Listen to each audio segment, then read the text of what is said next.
paz do Senhor Jesus, amém?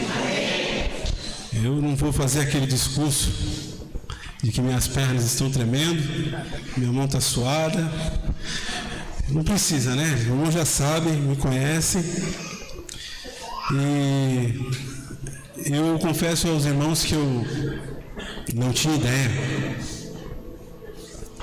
de que eu iria trazer a palavra no culto, que os jovens iriam assim prestigiar, né, com essa festa tão gostosa de estar aqui.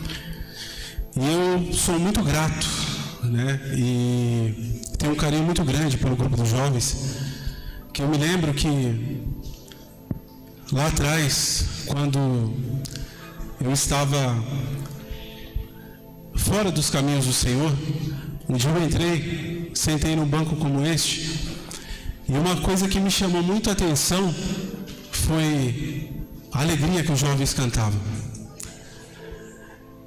E aí, eu numa vida que não estava de acordo com o que o Senhor queria para mim, eu olhei para eles e decidi, falei assim, é essa alegria que eu quero para mim.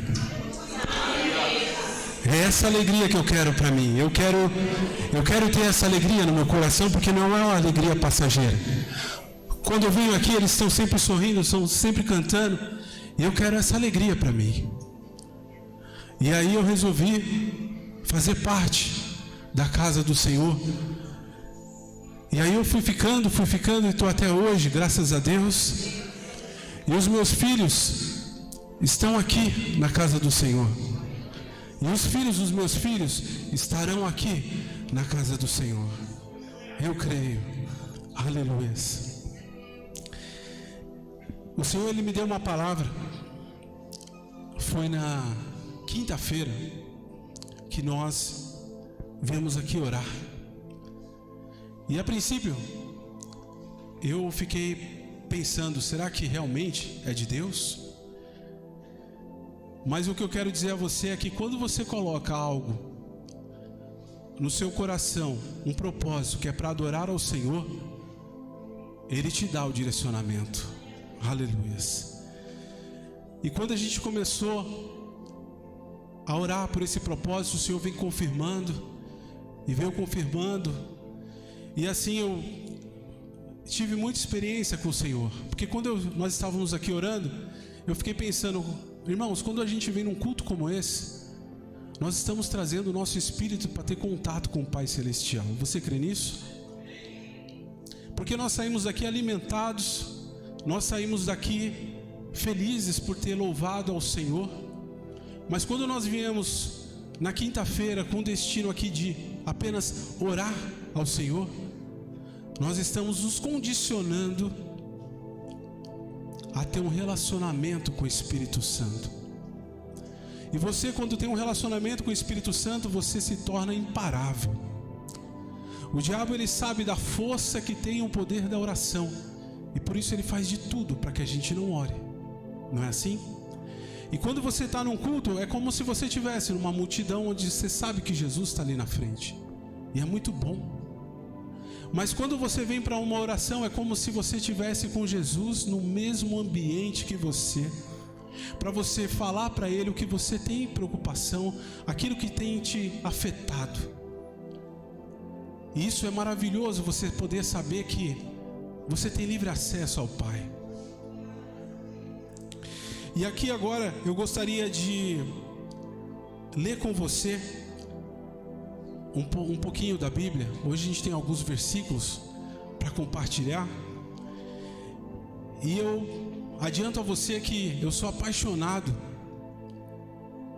em descobrir e viver momentos da Bíblia que nós podemos aplicar no nosso dia a dia. É muito importante você sair daqui hoje com uma receita de coisas que você precisa fazer para a sua vida mudar para melhor. É muito importante você sair daqui hoje com a aplicação daquilo que você vai aprender e que você vai viver o melhor de Deus na sua vida. E hoje nós vamos conversar um pouquinho sobre ambientes que podem mudar a nossa vida e que nós podemos transformar através da presença de Deus. Eu quero que você abra a sua Bíblia lá em 2 Samuel, no capítulo 6, no versículo 11 e 12. 2 Samuel, capítulo 6, versículo 11 e 12.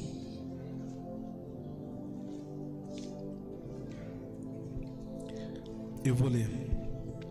E ficou a arca do Senhor na casa de Obed-edom, o giteu, 3 meses, e abençoou o Senhor a Obed-edom e a toda a sua casa.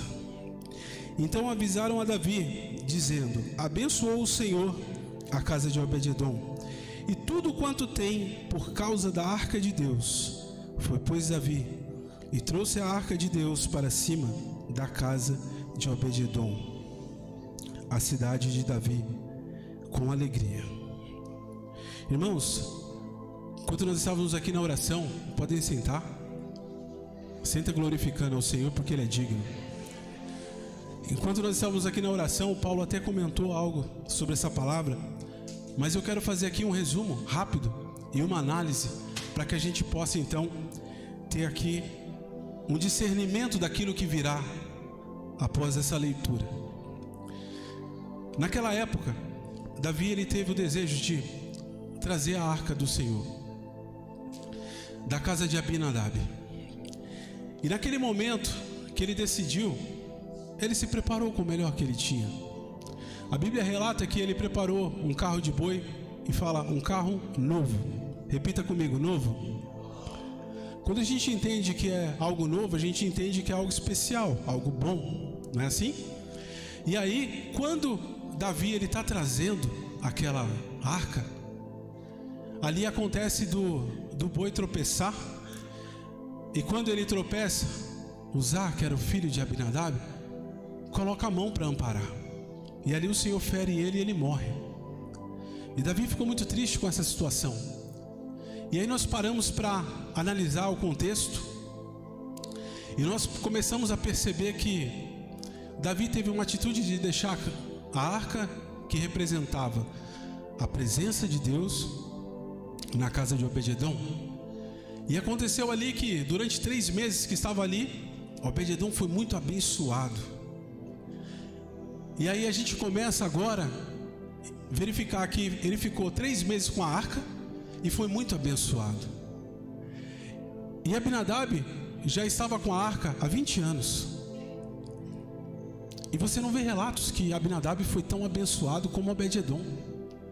E aí a gente já começa a pensar um monte de coisa. Puxa vida, como que pode?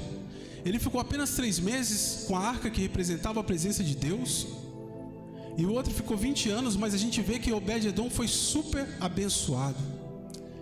E aí a gente começa a ver que tem pessoas que vêm para a igreja e às vezes ele não tem quase tempo de vir para a igreja. Às vezes o coração dele dói por não conseguir chegar a tempo, por não conseguir estar aqui. Mas o tempo que ele dedica ali ao Senhor, o Senhor abençoa de forte e grandemente. E tem pessoas que às vezes vêm simplesmente no piloto automático para dizer que vem, e essa pessoa ela não alcança suas bênçãos. O que eu quero dizer para você é que eu fico imaginando Obed-edom, na hora que ele acordava de manhã, ele chegava ali naquele lugar e sabia que tinha que cuidar, ele estava cuidando da arca, e ele cuidava com prazer, limpava aquele lugar próximo à arca, ficava ali admirando a beleza, ficava ali com aquele contentamento no coração. Ele ficou apaixonado em cuidar da presença do Senhor na casa dele. Aleluias. Oh, aleluias. E a gente para ver que Abinadab, ele tinha o cargo de cuidar. E eu não vou dizer aqui, não vou julgar Abinadab, mas eu vejo que ele tinha o cargo de cuidar e o outro cuidava por amor e por paixão. E quando ele colocou amor nessa questão de guardar a arca, o Senhor abençoou a ele e tudo que ele tinha. E aí eu fico pensando aqui, como que pode algo tão precioso, a presença de Deus, não fazer diferença na casa de Abinadab como fez na de Obed-edom? E aí, um dia, eu assim, meditando nessa palavra, me veio à memória uma das pregações da Tiana. Cadê a Tiana? Faz assim, Tiana. Aquela mulher alta ali. E aí, irmãos, um dia a Tiana pregou aqui e ela falou assim: olha, às vezes a pessoa vai na nossa casa pela primeira vez e nós temos um cuidado todo especial de preparar a melhor toalha, a melhor louça, o melhor prato. Mas se essa pessoa começar a ir todos os dias na sua casa, ela se torna familiar. E aí aquele cuidado, aquele esmero, aquele momento tão especial, ele parece fazer parte da paisagem. A pessoa chega e você fala: senta aí, pode puxar a cadeira, tira essa panela da frente, põe seu prato aí, almoça. Não é assim? E aí, o que nós pensamos? Abinadab, ele ficou 20 anos na arca. Uzá, que era o filho que foi morto, quem sabe ele viu a arca enquanto ele crescia, se tornou parte. Era algo tão importante, mas se tornou parte da sua paisagem do dia a dia. E o que eu vejo com isso, irmãos, é que muitas vezes nós imaginamos que, por estar tanto tempo na presença de Deus, nós não temos que dar devida importância à presença do Senhor. E eu quero dizer para você que a presença do Senhor ela é muito importante. Ela tem que ser tomada como algo ilustre. Você tem que ver a presença de Deus como algo sobrenatural e que pode mudar a sua vida. E quando eu vejo que Obed-Edom, ele tinha aquele cuidado com o ambiente onde a arca estava, eu quero compartilhar com você algo que o Senhor ele tem feito na minha vida. E eu tenho aprendido dessa maneira e vou tentar passar para os irmãos para que também faça diferença na sua vida. Eu aprendi que, seja na nossa casa, no nosso trabalho, nós temos que saber preparar o ambiente para Deus. Nós temos que saber preparar o ambiente para Deus, na nossa casa, no nosso trabalho. E através da presença de Deus, o ambiente será transformado. Primeiro você prepara o ambiente para o Senhor, e através da presença do Senhor na sua vida, aquele ambiente será transformado. Aleluias. Você consegue entender isso? Você consegue entender que quando você entra num lugar e você prepara esse lugar para o Senhor, esse lugar ele pode ser transformado pela presença de Deus? Já aconteceu de você ir numa casa de uma irmã e você falar: não, rapaz, como que paz, que é gostoso ficar aqui. Deixa eu ficar mais um pouquinho, deixa eu conversar mais um pouco. Como é bom conversar com você. A presença de Deus transforma o ambiente onde você está. E agora, irmãos, eu gostaria de dar uma lida aqui no versículo que fica lá em Gênesis, no capítulo 39, versículo 3, que vai falar um pouquinho da história de José. Agora a gente está entrando no ambiente da nossa casa e do nosso trabalho, porque eu creio que todos aqui têm o desejo de transformar a nossa casa e o nosso trabalho para melhor, sim ou não? O senhor egípcio percebeu que o Senhor Deus amparava José e o abençoava em tudo que realizava. Dessa maneira, José ganhou a simpatia do seu dono, que o promoveu a seu ajudante pessoal, como administrador de seus bens. Potifar deixou a seu cuidado a sua própria casa e lhe confiou tudo o que possuía. A partir do momento em que ele passou a administrar a casa de Potifar e todos os seus bens, o Senhor abençoou. Está escrito aqui 20%? 30%? Não. O Senhor abençoou toda a casa do egípcio, em consideração a José. A bênção de Yahvé alcançou tudo o que ele possuía em casa e nos campos. Aleluias. Irmãos, a arca do Senhor estava na casa de Obed-Edom, representava a presença de Deus. E aqui aplicando isso, a isso que acabamos de falar, que você prepara o ambiente para o Senhor, e através da presença de Deus em sua vida o ambiente é transformado. José viveu essa realidade. Eu não sei como você tem preparado a sua casa, Mas o que eu quero dizer a você é: o Senhor, Ele não gostou quando Davi trouxe a arca no carro de boi. E por que o Senhor não gostou? Porque o Senhor tinha ordenado que a arca deveria ser transportada por sacerdotes. A arca que representava a presença de Deus, ela não podia ser transportada por um carro de boi, e sim por sacerdotes. E o que eu quero perguntar a você agora é: quem é o sacerdote da sua casa? Aleluias. Quem é o sacerdote da sua casa, Ednilson? É você. Quem é o sacerdote da sua casa, Dimas? É você. Se você é o sacerdote, você é responsável em preparar o ambiente para que a presença do Senhor venha sobre aquele lugar. Se você é o sacerdote, você tem que preparar o ambiente para que a presença de Deus através da sua vida transforme aquele lugar. Aleluias, aleluias, glórias a Deus. Bendito és tu, ó Pai. Se você é o sacerdote, aleluias. Irmãos, uma coisa muito interessante, quando eu fui pesquisar sobre o que significa a palavra ambiente, diz o dicionário que é o que rodeia ou envolve por todos os lados e constitui o meio em que se vive. Aleluias. Se você está na sua casa, no ambiente onde você habita, e você é o sacerdote desse lar, você tem que tomar cuidado com as palavras que são proferidas na sua casa. Você tem que tomar cuidado com a palavra de bênção ou de maldição que você vai liberar sobre o seu filho. Você tem que tomar cuidado sobre quais são as músicas que você ouve. Aleluias. Uma vez a irmã Nália pregou aqui, ela falou assim: será que o Senhor Jesus, Ele pode ficar no seu quarto vendo o que você vê no seu celular? Aleluias. Irmãos, a palavra que confronta é a palavra que conserta. Todos nós precisamos melhorar. Não há ninguém aqui bom. Se fosse bom, já estaria no céu. O que eu quero dizer para você é que o Senhor, Ele tem ciúme de você. O Senhor, Ele tem ciúme daquilo que você projeta para Ele.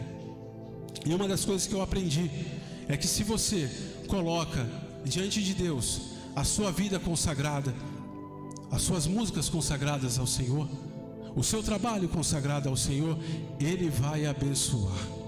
Aleluias, glórias a Deus.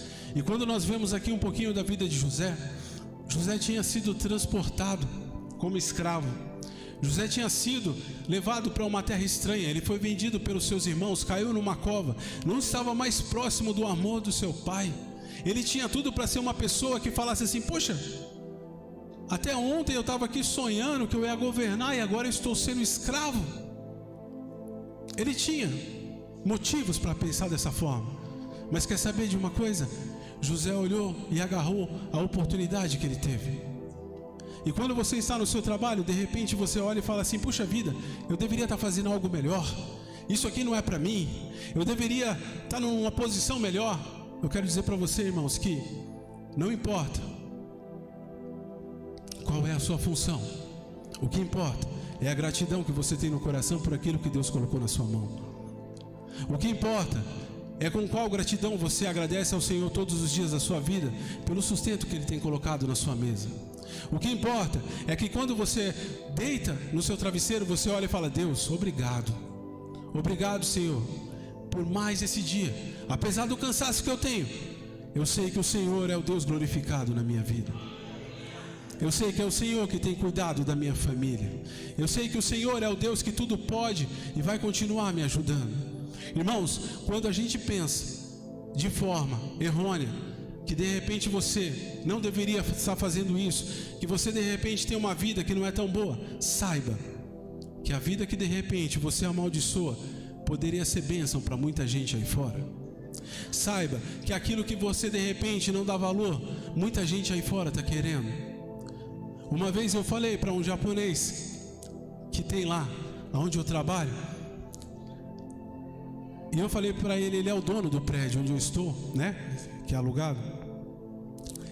E aí ele falou assim, e aí, como é que tá nessa pandemia? Eu falei, rapaz, tá osso. Aí ele foi e falou assim, tem gente querendo osso e não tem. E é a pura verdade, irmão. Então assim, em tudo dai graça. Saiba ser grato. José, ele entendeu isso. E ele foi lá e fez o melhor que ele tinha, com as forças que ele tinha.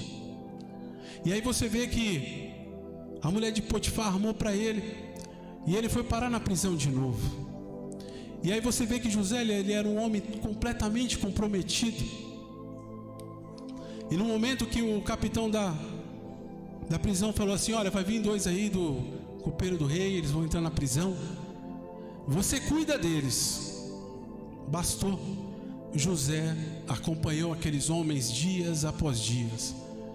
Você tem que acreditar no processo. Você tem que acreditar que o Senhor é o Deus que Ele vê tudo.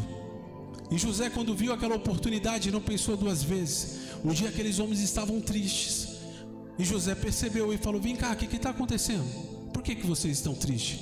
Irmãos, a gente está falando de um homem que foi jogado numa cova, foi vendido pelos seus irmãos, foi levado como escravo, foi jogado numa prisão. O que esse homem tem que ficar preocupado com que se o outro está passando do lado dele e está triste? A primeira coisa que a gente pensa é, puxa vida, vai cuidar de você, José, você já está lascado na vida, não é assim? Mas ele olhou e falou assim, vem cá, o que está acontecendo que você está triste? E eles contaram o sonho. E a prova de que José não estava conformado é que ele falou assim, ó, o sonho é esse, e quando você sair, lembra de mim, fala bem de mim lá. E aí aquele homem esquece. O que eu quero dizer para você é que não é porque você está numa situação hoje que não é tão boa, que você tem que simplesmente jogar tudo para o alto, não. Você tem que fazer o melhor com aquilo que você tem, mas você tem que sempre procurar melhorar, porque o Senhor, Ele é o Deus que vê tudo. A gente só vê um pedacinho da coxa de retalho, mas o Senhor, Ele vê a obra completa. O Senhor, Ele vê você daqui ao futuro, e a gente às vezes só enxerga o presente e se frustra, porque o presente, ele, muitas vezes, ele traz ansiedade. Ansiedade traz inquietação. Inquietação gera cegueira. Você não consegue ver a oportunidade. Você fica preocupado. Isso para você é horrível, porque quando você fica preocupado, você começa a prestar atenção nos problemas e esquece do Senhor. Mas em nome de Jesus, hoje nós temos pessoas aqui que vão sair por aquelas portas convictos de que temos que acreditar no processo do Senhor na nossa vida. Amém?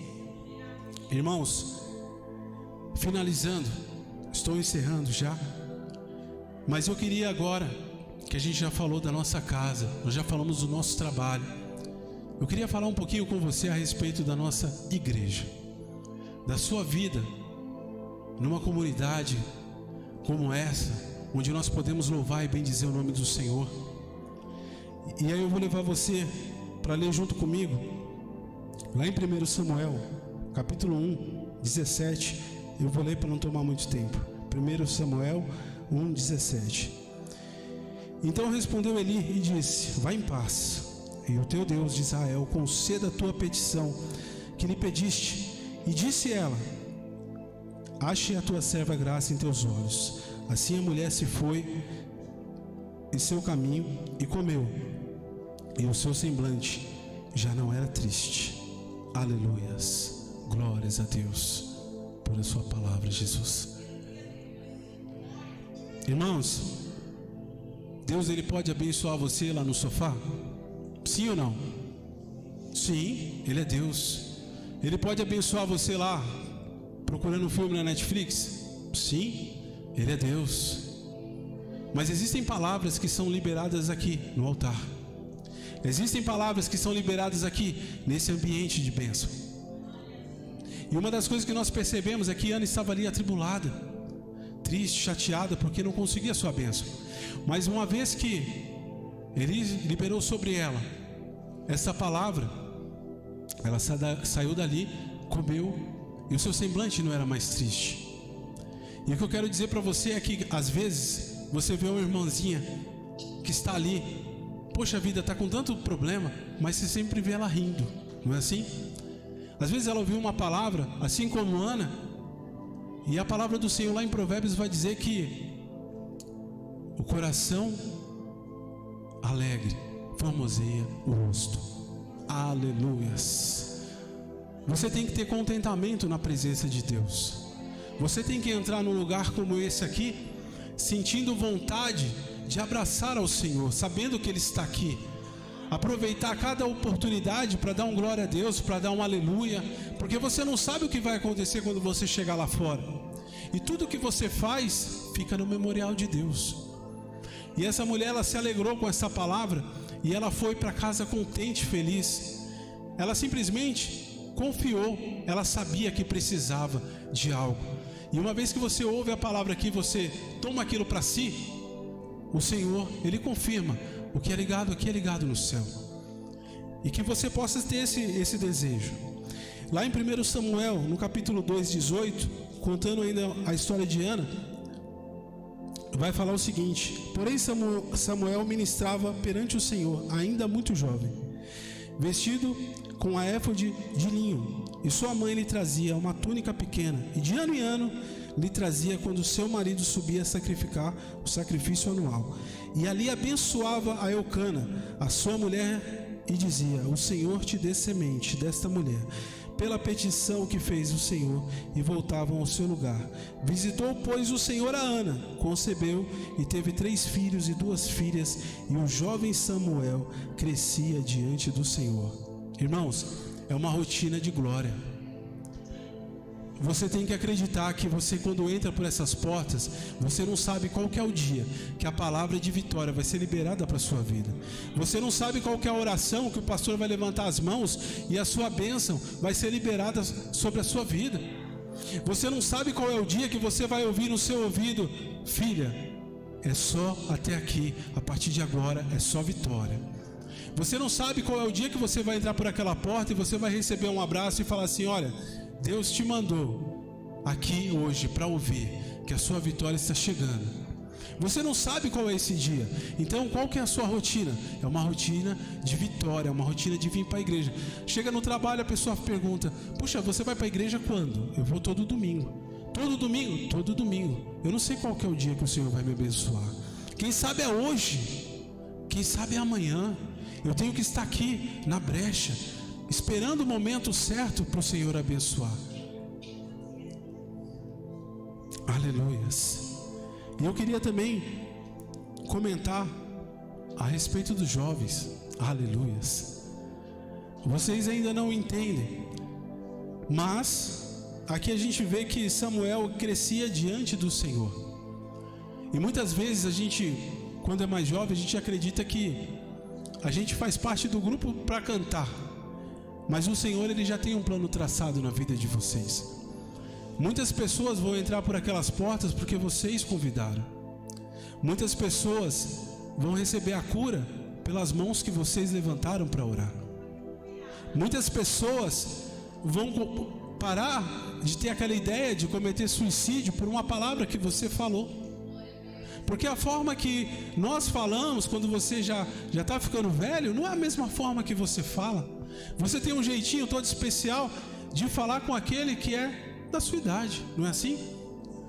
Nós temos a capacidade e entendimento para, quando olhar um jovem, você chegar e falar para ele: ei, vem cá, deixa eu te falar uma coisa. Sabia que Jesus, Ele morreu na cruz para que hoje eu e você pudesse adorá-lo e ser livre, e ser salvo, e um dia morar na glória? Você sabe o jeitinho de falar isso. E o Senhor, Ele conta com você. O Senhor, Ele conta com você para preparar o ambiente, para que através da presença dEle na sua vida, você possa então transformar o ambiente. Aleluias. Glórias a Deus. Eu não combinei nada disso com a Lígia, eu gosto assim, mas eu gostaria de pedir que os jovens cantassem aquela música que fala: quem já pisou no Santo dos Santos em outro lugar não pode viver. Aleluias. Glórias a Deus. Irmãos, eu me lembro que uma vez eu estava com meu pai. Meu pai, ele morreu de câncer. E teve uma parte que não me sai da memória, que teve um tio meu que ele veio com umas ideias de que o Espírito Santo não existia. E o meu pai, ele estava muito debilitado, e ele falou: filho, mas eu não entendo porque ele fala isso. Aí eu fiz uma pergunta para ele, eu falei: pai, quando você fala em línguas, orando ao Senhor, você finge? Aí ele falou: jamais.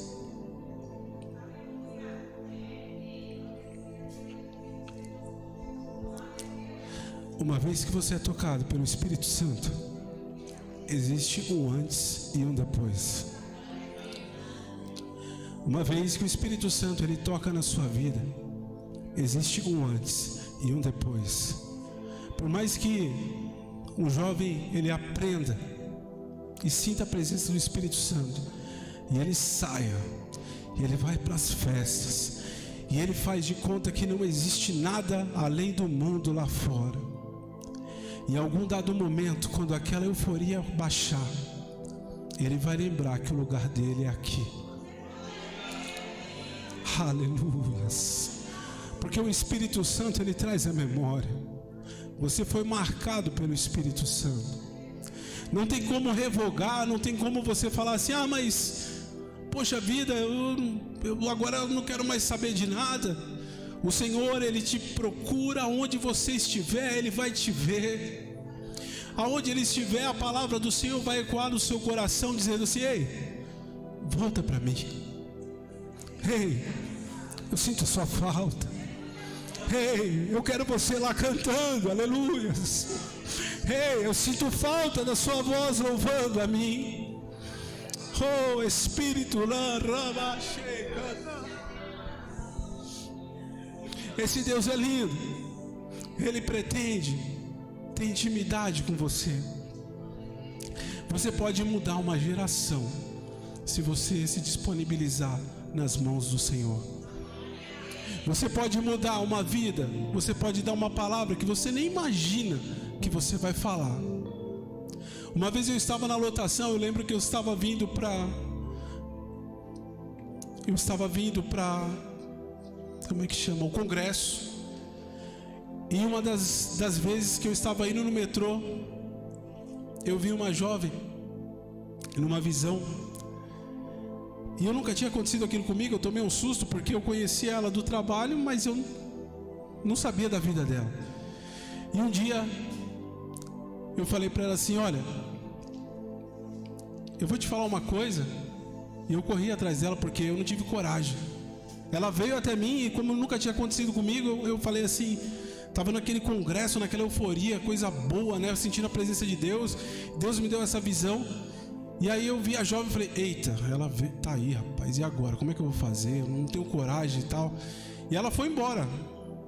E aí eu corri atrás dela e falei: vem cá, volta aqui. Preciso te falar uma coisa. Eu via você num quarto escuro e você estava meio que jogada do lado de um abajur. E quando você estava lá, você estava falando assim para o Senhor: eu não quero mais essa vida. E essa jovem, ela começou a chorar muito, muito, muito, muito. E ela disse: aconteceu exatamente isso comigo. Aí eu falei assim: tem mais. Você falou uma coisa para o Senhor, que se Ele te ama, era para Ele te dar um sinal. E esse é o sinal que Ele está te dando. Então, irmãos, você não sabe quando que o Senhor ele vai te usar. Você não sabe o dia que o Senhor ele vai te dar uma palavra para poder assim tirar do inferno vidas que estão sendo ceifadas. Então você tem que ficar ligado com o Senhor e preparar o seu ambiente para que Deus, através da sua presença, possa transformar vidas. Amém? Vamos louvar?